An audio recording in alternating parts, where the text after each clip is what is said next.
Hello, hello. Good morning mga kamadi, mga ka-reels. Magluto tayo tagpansit karon.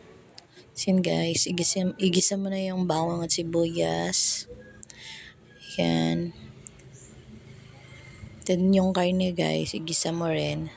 So na after ilang minutes, lagyan mo ng toyo, saka konting suka para hindi madaling mapanis yung ulam nating pansit. And then, pag kumulo na, maglagay ka muna ng konting tubig. Pag kumulo na, yan, ilang minutes lang, pwede mo na ilagay yung gulay, yung repolyo.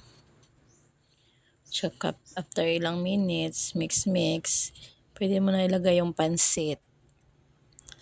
Ganyan ang kadali guys. Timplahan mo ng magic sarap at asin. Tsaka vetchin. Yan, tapos kung matabang siya, toyo lang ilagay mo guys.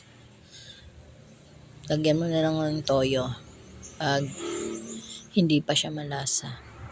So yun guys, mix hanggang sa maluto na ang ating pansit.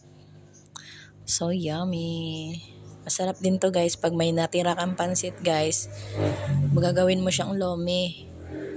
Lalagay ka lang ng hot water tsaka 2 egg, so magiging lomi na yon. So yun guys, thank you for watching. Bye!